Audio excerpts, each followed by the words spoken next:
Imagine losing everything, your wife, your home, your family, and the people who should have helped you the most slam the door in your face. That was me, Ronald Holt. But what they didn't know was that karma has a way of coming back hard. Stick around, because what happened next will leave you speechless. If you've ever been betrayed by someone you trusted, hit that like button, subscribe, and turn on notifications, because today's story isn't just about revenge. It's about survival, redemption, and proving everyone wrong. Ronald Holt was 31 years old, a steel factory worker in Indiana with rough hands, tired eyes, and a heart full of love. His life wasn't glamorous, but it was his. Every morning, he woke up at 5 a.m. sharp, kissed his infant daughter Cameron's forehead, and dragged himself to the factory, where molten heat and roaring machines carved away his youth day by day. His wife, Melissa, was his high school sweetheart. 4 years, they dreamed together. A little house, a happy family, a better future. But lately, something had changed. Melissa's laughter felt forced. Her smiles faded faster than they used to. She stayed glued to her phone late at night, texting with her screen angled away. Ronald's gut twisted every time she whispered, "It's just work stuff." One night, while Melissa showered, Ronald's hand shook as he picked up her phone. He didn't want to look, but something inside him screamed for the truth. And there it was. Dozens of messages. A man named Brian. "Can't wait to see you again. Baby face blowing a kiss. I hate how much we have to hide. I wish Ronald wasn't in the picture." Ronald's vision blurred. His chest tightened. Melissa, my Melissa. When she walked out of the bathroom, towel around her hair, he just stared at her, his breath ragged, his knuckles white from gripping the phone. "Who is Brian?" His voice cracked. Her expression didn't show guilt. It showed annoyance. "You went through my phone," she snapped. "Ronald, this isn't working. I want a divorce." Just like that, 12 years together were gone. Within 3 months, Melissa was gone, moving in with Brian. The court took half of everything, their tiny apartment, the savings Ronald had been stashing for Cameron's college, even his old beat-up Honda. Worse, Melissa fought for full custody, and she won.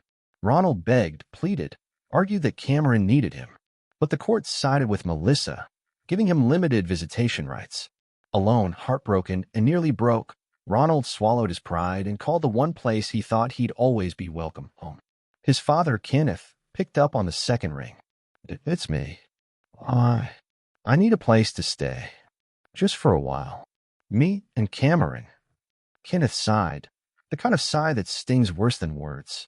"Well, I guess you can come back. But don't expect much." When Ronald arrived, Cameron clinging to his side, the house felt cold, not in temperature, but in spirit. His childhood bedroom had been turned into a storage closet, dusty and cramped. Meanwhile, his brother Derek's room, spotless, spacious, perfectly preserved. For weeks, Ronald worked 12-hour shifts at the factory, scraping together just enough to feed Cameron, but his mother constantly compared him to Derek, the successful one with a high-paying finance job and a shiny new SUV.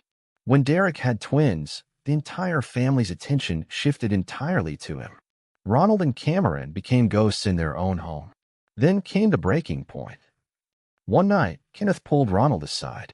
"You've got 2 weeks to leave," his father said flatly. "Derek needs this room for his kids. You'll figure something out." That night, Ronald sat on the edge of his tiny bed, Cameron sleeping soundly beside him, and he cried silently, tears he hadn't allowed himself in years. 2 weeks later, Ronald and Cameron stood on the side of a highway, holding 2 duffel bags, everything they owned stuffed inside. They ended up under a bridge, shivering as the wind howled. At night, Cameron curled into Ronald's chest for warmth. He wasn't alone down there. He met Joe, a grizzled veteran, and Maria, a soft-spoken young woman who shared half a sandwich with Cameron the first night. Among strangers, Ronald found more kindness than his own family had ever shown him. But the nights were brutal. And soon, Cameron got sick, her tiny body burning with fever. Ronald took her to a free clinic, praying every second she'd be okay. That was when he hit rock bottom. He was a father with no home, no money, no support, and a daughter depending on him. It was raining that night. Hard. Ronald sat under the bridge, cradling Cameron, his jacket soaked through, whispering promises he wasn't sure he could keep. Then footsteps. A man in a black suit stood before him, holding a large umbrella. His silver hair was slicked back, and his shoes looked like they cost more than everything Ronald owned combined. "Ronald Holt?" the man asked. Ronald blinked, confused. Who are you?" "My name," the man said, voice steady, "is Philip Holt. I'm your grandfather." Ronald stared at him, stunned. "That's impossible. Grandpa died when I was a kid." Philip shook his head. "That's what your father told you." "But Ronald," he lied. And then came the bombshell. Years ago, Kenneth, Ronald's father, had stolen millions from Philip's business, cut ties with the family, and told everyone that Philip was dead to hide his betrayal. Philip had been searching for Ronald ever since. Tears mixed with raindrops on Ronald's face as Philip knelt beside him. "Come with me," Philip said softly. "Both of you. You don't belong here." For the first time in years, Ronald felt hope. And just like that, Ronald and Cameron were about to step into a world they never imagined. But Ronald had no idea that this new beginning would lead him right back to the people who broke him. And this time, he'd hold all the power. When Ronald and Cameron stepped into Philip's private jet, it felt like stepping into another life. For years, Ronald had lived in constant survival mode, but suddenly, there were soft leather seats, warm lights, and people offering them food and blankets. When they landed in Tampa, Florida, Philip drove them to a mansion that looked like something out of a movie. Towering palm trees, marble pillars, and endless glass windows reflecting the golden sunset. For Cameron, it was magic. For Ronald, it was overwhelming. "Welcome home," Philip said warmly. For the first time in a long time, Ronald felt something he hadn't felt in years: safety. The first few weeks were about healing. Cameron received top medical care, proper nutrition, and a loving nanny named Sophia, who quickly became like family. Ronald, though, struggled.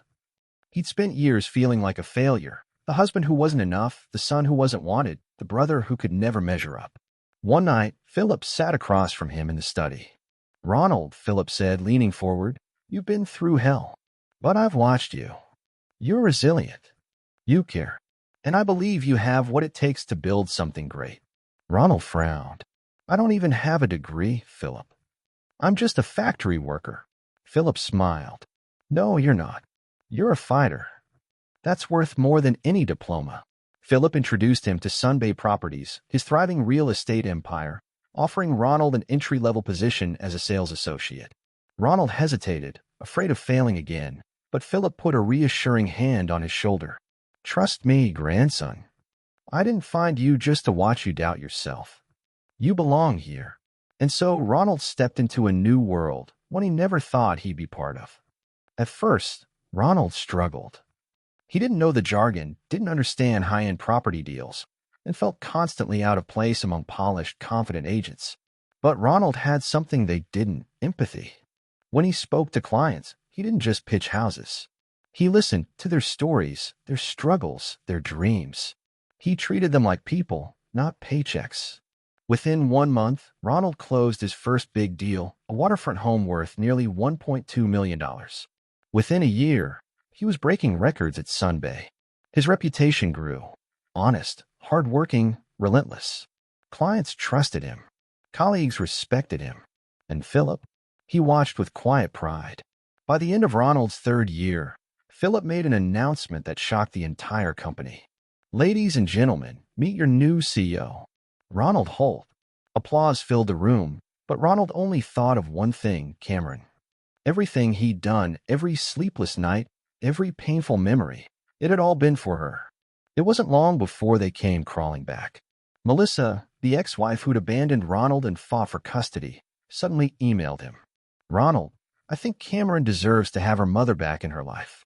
Maybe we could talk over dinner." He didn't reply. Then came Kenneth and Derek. The father who kicked him out. The brother who watched silently as Ronald and Cameron became homeless. This time, they weren't calling to insult him. They were begging. Kenneth called first. "Ronnie, listen, your old man isn't doing so well. Times are tough. The business went under. We were hoping maybe you could help." Ronald stayed silent for a moment. He could hear his father's labored breathing on the other end. "I remember," Ronald said coldly, "when I asked you for help." "Do you?" Kenneth stammered. I didn't know things were that bad for you. You knew, Ronald said, voice like steel. You just didn't care. He hung up. Weeks later, Ronald received a formal request. Kenneth and Derek had filed paperwork. They wanted financial assistance to avoid losing their home. Under Florida law, because Ronald was now the head of the family trust, they couldn't force him, but they were hoping he'd agree. Philip found Ronald standing by the balcony one night, staring out at the ocean. You don't owe them anything, Philip said softly. Ronald exhaled, jaw tightening. I know, but they need to understand what it feels like. The next day, Ronald invited Kenneth, Derek, and Melissa to Sunbay's headquarters. The glass conference room overlooked the entire city, Ronald's city now. When they walked in, Melissa's jaw dropped. Derek's face went pale. Kenneth shifted uncomfortably in his chair. So Ronald said calmly, leaning back in his leather chair, "You all came here for something. Go ahead. Ask." Kenneth swallowed hard. "Ronnie, we're family. We made mistakes, but we need help." Ronald's eyes hardened. "Family," he said quietly. "Where was family when Cameron was sick? When we were freezing under a bridge? When I begged for a roof over our heads?" Silence. He slid a folder across the table. Inside was a letter. "I regret to inform you," it read, "that the Holt Family Trust will not be offering financial assistance at this time." Melissa reached for his hand, fake tears in her eyes. "Ronnie, please, I miss you. I miss Cameron. Ronald stood up, towering over them. "You don't miss us," he said flatly. "You miss the money." And then he said the words he'd been waiting years to say. "Get out." Weeks later, Ronald sat by the pool, watching Cameron laugh as she splashed in the water. Philip joined him, handing him a glass of iced tea. "You did the right thing," Philip said. Ronald nodded slowly. "I didn't want revenge. Not really. I just wanted them to feel what I felt. To know what they threw away." Philip smiled faintly. "And now you're free." For the first time in years, Ronald felt light. The weight of betrayal, abandonment, and heartbreak finally lifted. Cameron ran up, dripping wet, hugging her father tightly. "We're okay now, Daddy," she whispered. Ronald kissed her forehead, smiling through tears. "Yeah, baby, we're more than okay." Ronald's story proves that sometimes the sweetest revenge isn't destroying those who hurt you. It's building a life so successful, so fulfilling, that they're forced to watch from the outside, wishing they'd never underestimated you. If this story gave you chills, smash that like button, share it with someone who needs a little hope today, and tell us in the comments, what's the most satisfying revenge you've ever witnessed? And of course, subscribe for more incredible stories like this one, because sometimes karma doesn't just knock, it kicks the door down.